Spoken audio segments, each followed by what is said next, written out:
और अब हमारी खास सीरीज लूट खार।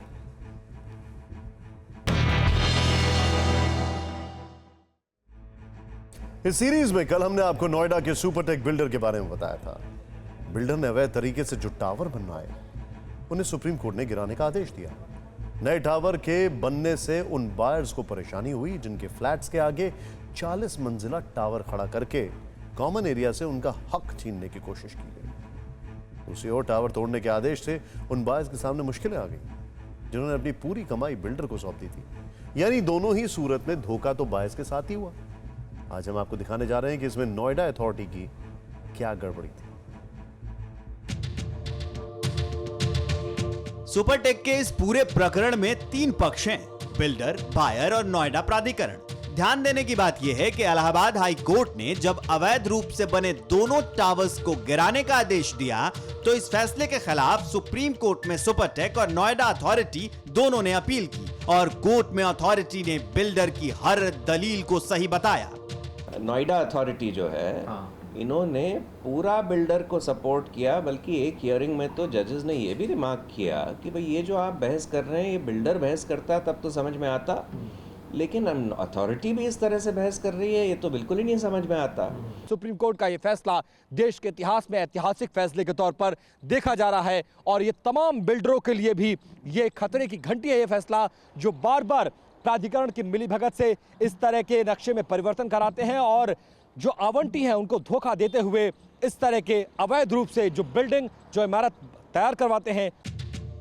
सुप्रीम कोर्ट ने अपने 140 पेज के फैसले में बायर्स के अधिकारों को महत्व दिया। एक जागरूक नागरिक होने के नाते आपको भी इसके बारे में पता होना चाहिए। मिसाल के तौर पर यूपी अपार्टमेंट ऑनरशिप एक्ट कहता है कि अगर बिल्डर ने एक बार फ्लैट बनाकर बेच दिए हैं तो बाद में वो बायर्स की सहमति के बिना फ्लैट की संख्या नहीं बढ़ा सकता, बशर्ते कि नए निर्माण को लेकर पहले से कोई करार न हो।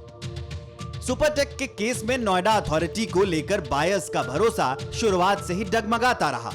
20, 30, 40 दफा नोएडा अथॉरिटी में गए लोग, ऑफिसर्स से मिले, लेकिन उनका रिस्पांस बिल्कुल बहुत ही कमज़ोर था, बहुत ही वीक था। ऐसा लग रहा था जैसे वो किसी सीनियर अफसरों के बीच आकर के वो ये काम कर रहे हैं, वो जबान से कुछ नहीं बोलते थे। ध्यान देने वाली बात यह है कि बिल्डर ने सिर्फ 9 मीटर की दूरी पर जब दो टावर खड़े कर दिए तब फायर विभाग ने सवाल भी उठाए थे। जो चीफ फायर ऑफिसर ने फायर क्लियरेंस में बल्कि ये लिखा कि भाई मेरे हिसाब से इसमें डिस्टेंस कम है, तो आप नोएडा को लिखा कि आप ये बताइए कि आपने इसमें कोई स्पेशल कुछ इसमें छूट दी है जिसकी वजह से इसमें डिस्टेंस कम है, या फिर ये प्लान ही इल्लीगल है। कमाल देखिए, नोएडा अथॉरिटी ने इसका कोई जवाब नहीं दिया और अवैध निर्माण जारी रखा।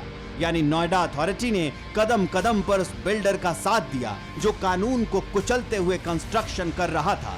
हद तो तब हो गई जब ग्रीन एरिया में टावर बनते देख लोगों ने इसके बारे में पूछताछ की तो फिर एक बार बिल्डर और नोएडा अथॉरिटी ने हाथ मिला ली। फिर ये गए नोएडा अथॉरिटी के पास कि भाई आरटीआई में अप्लाई किया कि कौन सा सैंक्शन प्लान है, किसमें कंस्ट्रक्ट कर रहे हैं। तो नोएडा अथॉरिटी ने इनको प्लान देने के बजाय सुपरटेक को चिट्ठी लिखी कि साहब ये लोग प्लान मांग रहे हैं, इनको दे दें। तो उन्होंने बोला बिल्कुल मत दीजिए।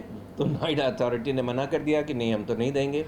अगर आप भी बायर हैं तो आगे की बात फिर एक बार ध्यान से सुनिए। जब बिल्डर और नोएडा अथॉरिटी दोनों ने नए कंस्ट्रक्शन के बारे में जानकारी नहीं दी तो बायर्स की याचिका पर इलाहाबाद हाई कोर्ट ने प्लान दिखाने का आदेश जारी किया और बिल्डर को प्लान दिखाना पड़ा। तब इस बात का खुलासा हुआ कि नियम के मुताबिक बिल्डर को किसी महत्वपूर्ण जगह पर डिस्प्ले करके नए कंस्ट्रक्शन के बारे में बायर्स को जानकारी देनी चाहिए थी, लेकिन न तो बिल्डर ने और न ही अथॉरिटी ने ऐसा जरूरी समझा। बिल्डर ने तो जो किया वो किया, लेकिन सवाल यह है कि उसके साथ प्रशासन का गठबंधन क्यों हुआ। नोएडा की सुपरटेक हाईटेक मामले में एसआईटी जांच की गई है, क्या सामने आया अभी तक? अभी जांच रिपोर्ट सामने आएगी तो बताएंगे जल्दी से। अच्छी बात पूछा कर, जिस तरह बताइए कि धांधलीबाजी हुई है उसमें क्या? अब जो जांच में आएगा जो चीज उसमें जांच के हिसाब से कार्रवाई होगी। दरअसल उत्तर प्रदेश के मुख्यमंत्री योगी आदित्यनाथ ने सुपरटेक मामले में जांच की एसआईटी रिपोर्ट मांगी थी। उम्मीद है कि बहुत जल्द दोषियों के चेहरे से नकाब भी हट जाएगा, लेकिन सबसे बड़ी चुनौती अभी भी खरीदारों के सामने है। हर्जाना मिले या दूसरा फ्लैट, क्या उसके नुकसान की भरपाई हो पाएगी? विडम्बना यही है कि बिल्डर, बायर और प्रशासन के बीच सबसे ज्यादा नुकसान बायर का, यानी मकान के खरीदार का होता है। नोएडा के बाद कल आपको दिखाएंगे गाजियाबाद से लूट घर की एक और का। परवाह देश की, सोमवार से शुक्रवार रात 10 बजे TV9 भारतवर्ष पर।